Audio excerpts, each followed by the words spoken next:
आधी हकीकत आधा फसाना। क्या भारत के किसी कोने में एक और अमरनाथ धाम भी है? बिल्कुल वैसी ही गुफा, बर्फ से बना बिल्कुल वैसा ही शिवलिंग जैसा अमरनाथ में दिखाई देता है।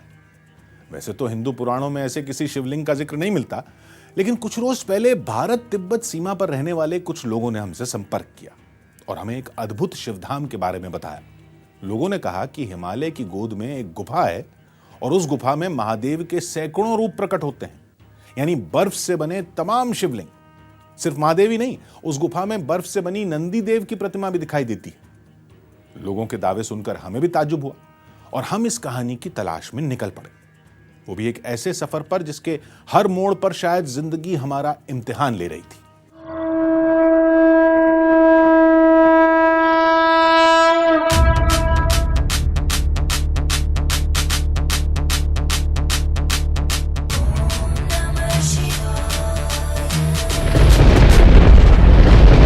क्या हिमालय की गोद में एक और अमरनाथ भी है?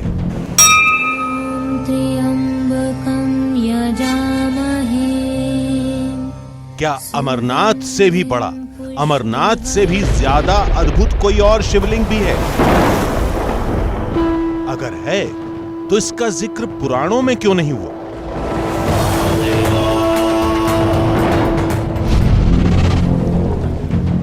बर्फ के उस अद्भुत शिवरूप की तस्वीरें आज तक दुनिया के सामने क्यों नहीं आई?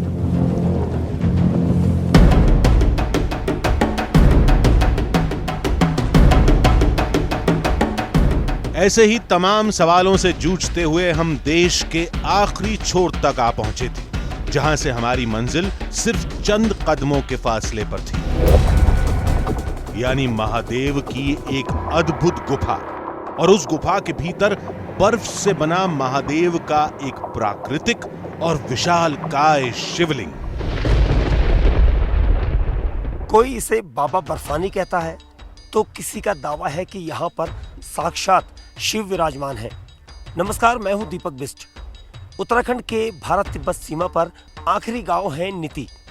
नीति गांव में ही भगवान शिव का एक रहस्यमयी शिवलिंग है जो बर्फ में इतना बड़ा आकार ले लेता है कि हर कोई उसे देखकर आश्चर्यचकित है।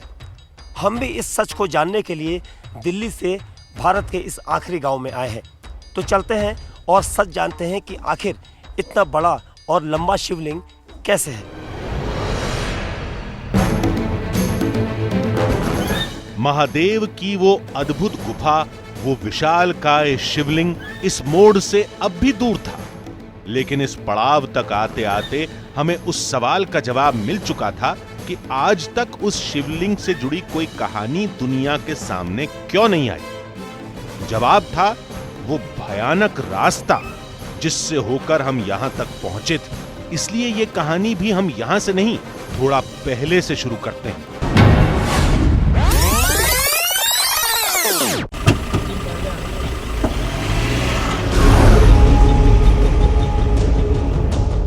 उस अनदेखे शिवधाम की जानकारी हमें शिवालिक पर्वत पर रहने वाले कुछ लोगों से ही मिली थी, जिनकी गुजारिश पर हम एक लंबे सफर पर निकल चुके थे।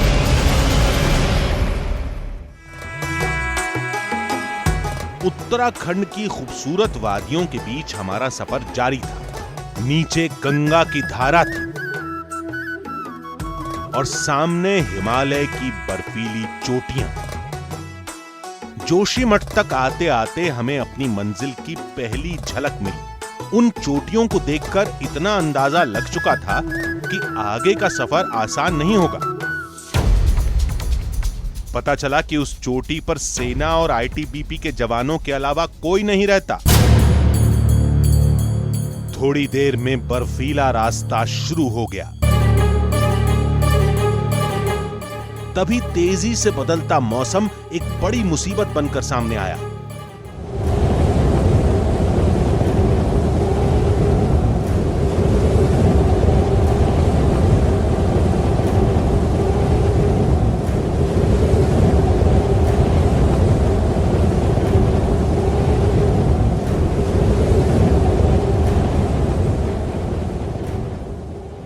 हम इस वक्त अपनी मंजिल से लगभग 40 किलोमीटर पहले हैं। ठंड इतनी है कि गला तक मेरा जकड़ चुका है और मेरे चारों तरफ आप देख सकते हैं ये पहाड़ियाँ जो हैं ये सफ़ेद पहाड़ियाँ हो चुकी हैं, बर्फ़बारी हुई है और अभी बर्फ़ की फुहारें वो यहाँ पर पड़ने वाली हैं और बताया जा रहा है कि जो मौसम ख़राब है उसके बाद यहाँ पर भारी बारिश और बर्फ़बारी हो सकती है।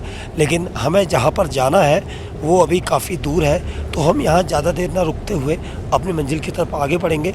ये जो फाहें, ये स्नोफॉल की फाहें देखिए, ये सफ़ेद रंग की फाहें गिर रही हैं, तो ये बर्फ़ पड़ रही है, बर्फ़बारी होने वाली है और पहाड़ों को देखकर अंदाज़ा लगाया जा सकता है कि यहाँ बर्फ़बारी होगी।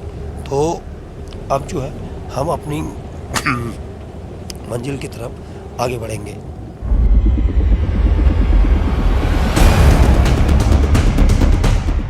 हमें जल्द से जल्द देश की आखिरी सीमा नीति गांव पहुंचना था ताकि मौसम की इस मार से बचा जा सके, लेकिन होनी को कुछ और ही मंजूर था।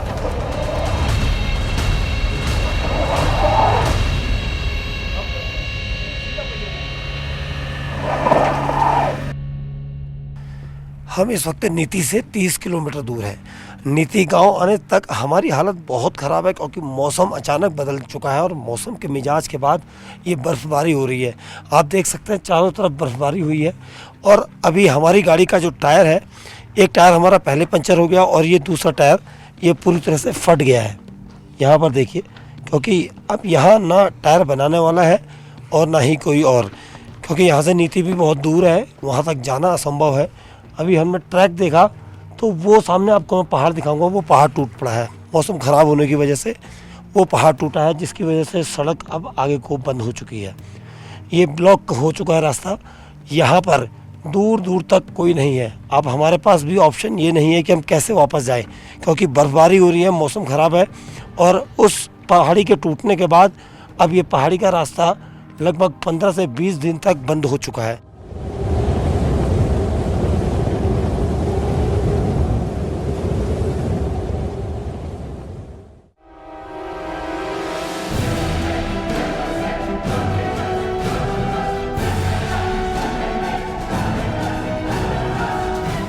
सीमावर्ती इलाका होने की वजह से अब केवल सेना की मदद का ही आसरा था।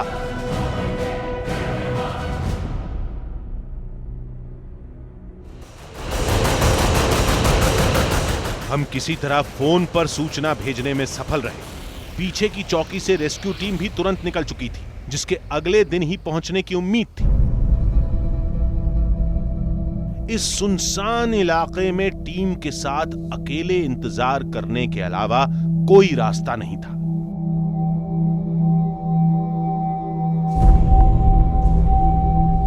रेस्क्यू टीम के तौर पर आर्मी जो आएगी वो यहाँ पर आएगी, लेकिन यहाँ का जो मौसम है, आज धूप है, क्योंकि जब बर्फ़ पड़ी थी उस वक्त हमारी गाड़ी 2 दिन पहले यहाँ पर ख़राब हो चुकी थी। आप देख सकते हैं चारों ओर बर्फ़ पड़ी हुई है और ये घाटी है और यहाँ पर कोई भी आवाजाही यहाँ पर नहीं है, क्योंकि यहाँ पर बॉर्डर एरिया नज़दीक है। यहाँ से 20 किलोमीटर दूरी पर चीन की सीमा लगती है और यही वजह है कि यहाँ पर किसी की आवाजाही नहीं हो सकती और यहाँ पर सिर्फ और सिर्फ आर्मी या फिर आईटीबीपी के जवान रहते हैं। सुबह होते ही सेना की रेस्क्यू टीम के जवान किसी देवदूत की तरह हमारे पास पहुंचे। जवानों की मदद से गाड़ी के पहिए बदले गए और कुछ देर बाद हम आगे बढ़ने के लिए तैयार थे। 2 दिन के लंबे सफर के बाद आखिरकार हमारी गाड़ी को सेना के जवानों के द्वारा ठीक कर दिया गया, टायर फिट कर दिए गए। अब ये सभी जवानों को हम धन्यवाद कर रहे हैं, क्योंकि अब हम यहाँ से फिर अपने उस रहस्यमयी शिवलिंग था उसकी तलाश के लिए जाएंगे और यहाँ से देखेंगे कि अब हमारे रास्ते में कोई और अड़चन ना आए। इसके लिए भगवान का धन्यवाद भी करते हैं और अब हम आगे को जाएंगे। और जवान जो है उन सभी को हमारा सैल्यूट है, जितने हमारे सेना के जवान हैं, क्योंकि इन लोगों की मदद के बगैर हम ये सब कुछ नहीं कर सकते। और इन सभी को सैल्यूट है कि ये लोग हमारे आने वाले समय में भी हमेशा हम लोगों की इसी तरह से मदद करते रहे। और सभी को सैल्यूट करके अब हम अपने खोज के लिए एक बार फिर रवाना होंगे।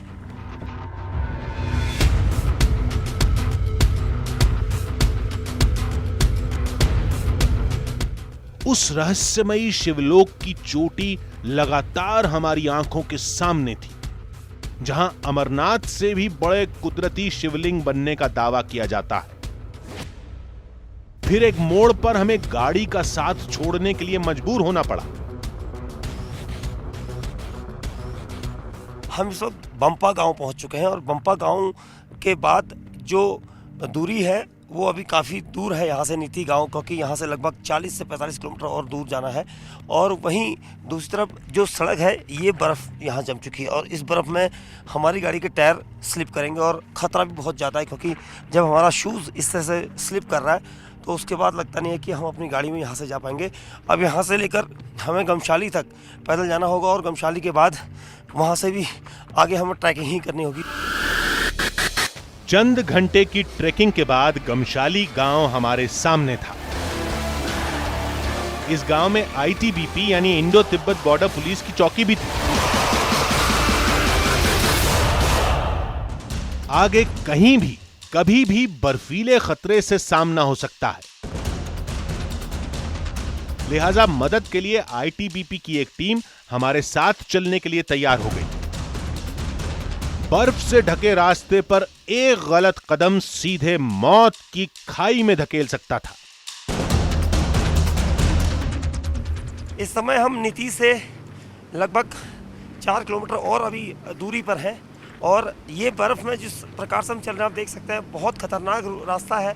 और ख़ास तौर से आईटीबीपी ने ये हमें पहले ही चेताया था कि यहाँ पर बगैर परमिशन के नहीं जा सकते, इसलिए उनकी परमिशन लेकर हम चल रहे हैं। और यहाँ पर पाँव जमाना बहुत मुश्किल है, क्योंकि जितनी ठंड है बर्फ़ पिघलने में अभी कुछ दिन और लगेंगे यहाँ बताया जा रहा है, लेकिन बर्फ़ जो है इस रूट पर सभी जगह है। कुछ घंटे की चढ़ाई के बाद भगवान शिव का वो चमत्कार लोक दूर से ही नजर आने लगा था। यहाँ पर चारों ओर हिमालय के पर्वत हैं और इन बड़े बड़े पर्वतों में बर्फ़ आप देख सकते हैं, क्योंकि यहाँ तक आना बहुत मुश्किल है। हमने बहुत बड़ा जोखिम लिया, क्योंकि हमें साफ तौर पर मना कर दिया गया था कि अभी बर्फ़ ज़्यादा है और पूरी बर्फ़ पिघलने तक लगभग मार्च और अप्रैल तक महीना चला जाएगा। लेकिन हम जानना चाहते थे कि आखिर शिवलिंग कैसे बनता है। तो चलिए अब देखते हैं कि आखिर ये शिवलिंग किस चीज़ से और कैसे बनता है और कितना फिट लंबा है। चलिए।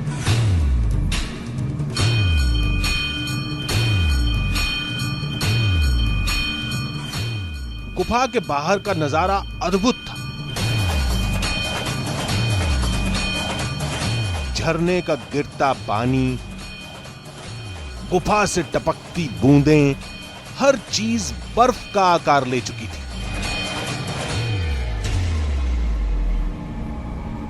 जो ये चीज़ दिख रही है वो सिर्फ अभी न्यूज़ 18 इंडिया के कैमरे में दिख रही है, क्योंकि ये जो बर्फ़ की चट्टानें और जटाएं सी आपको दिख रही हैं ये सब भोले शंकर के रूप कहे जाते हैं। और यहाँ पर ये प्राकृतिक रूप से ये सारी चीज़ें हैं। ये देखिए ये बर्फ़ का ये पानी है, देखिए ये पानी जम चुका है और इस तरह से ये बर्फ़ जो है एक जटा का रूप ले चुकी है। और यहाँ के लोग कहते हैं कि ये शिव शंकर की भोले शंकर की जटाएँ हैं जो प्राकृतिक रूप से यहाँ पर हैं और इसी तरह से कई शिवलिंग के रूप भी ले चुकी है। कुदरत की बनाई इन्हीं आकृतियों में लोग महादेव का अक्स देखते हैं। हर शिवालय की तरह यहाँ भी एक ऐसी आकृति देखने को मिली जिसे लोग नंदी का नाम देते हैं। आपने नंदी बैल को हमेशा भोले शंकर महादेव के मंदिर के बाहर देखा होगा। हम आपको साक्षात दिखाते हैं प्राकृतिक रूप से बर्फ की नंदी बैल को। ये बर्फ का नंदी बैल है। देखिए ये पहला हिस्सा आगे का है जो बैठा हुआ है और साथ ही ये पैर उसके बाहर निकले हुए हैं। ये जो पैर है ये भी पैर मुड़े हुए हैं। कुल मिला के ये जो पूरा शेप है ये नंदी बैल का है और ये महादेव के मंदिर के बाहर पहरा देती हुई दिखाई दे रही है। और एक अद्भुत है क्योंकि ये पूरी तरह से बर्फ़ है, ना कि यहाँ पर कोई ऐसा कोई पत्थर है जो नंदी बैल को यहाँ पर परिभाषित करता हो। लेकिन ये नंदी बैल जो है हमने आपको दिखाया, ये साक्षात यहाँ पर इस बात को दर्शाता है कि भोले शंकर महादेव यहाँ पर विराजमान है।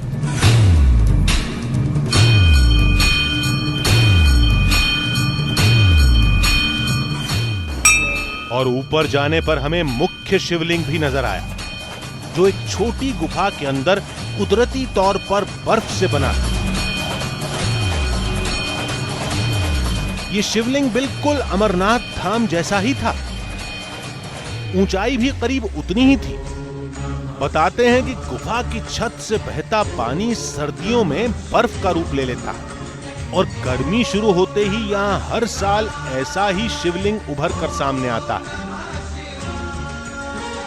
यही वो शिवलिंग देखिए, ये वो अद्भुत शिवलिंग है जो अपने आप बनता है यहाँ पर, और मार्च और अप्रैल के महीने में ये शिवलिंग धीरे धीरे अपने वापस उसी रूप में आ जाता है, क्योंकि शुरुआती दौर में कहा जाता है कि 2 फीट से 3 फीट का जो शिवलिंग है उसमें बर्फ़ जो है अपने आप जमती है, और बर्फ़ पड़ने के बाद ये शिवलिंग बड़ा आकार ले लेता है और लगभग 15 फीट के आसपास का ये शिवलिंग हो जाता है। और उसके बाद जैसे जैसे बर्फ़ पिघलती है तो तब ये अपने उसी वापस अपने रूप को ले लेता है। अमरनाथ धाम की तरह यहाँ भी सभी जगह की बर्फ तो कच्ची थी, लेकिन मुख्य शिवलिंग ठोस बर्फ से बना था। इस खतरनाक इलाके में आम लोगों का पहुंचना नामुमकिन है, लिहाजा आईटीबीपी के जवान ही पूजा पाठ करते हैं।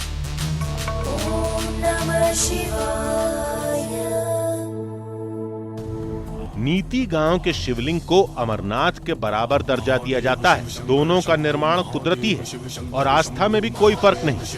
अंतर बस इतना है कि अमरनाथ की गुफा तक आम लोगों का पहुंचना आसान है और ये धाम इंसानी पहुंच से दूर है। इसी वजह से इस धाम की तस्वीरें अभी तक दुनिया के सामने नहीं आई थी। प्रकृति के इस रहस्य को समझना बहुत कठिन नहीं है, लेकिन इंसानी पहुंच से दूर होने के कारण इस धाम को लोग चमत्कार का नाम दे देते हैं। हालांकि यहाँ के प्राकृतिक शिवलिंग को लेकर लोगों में गहरी आस्था है और ये धाम शिव की साधना का एक अद्भुत जरिया है।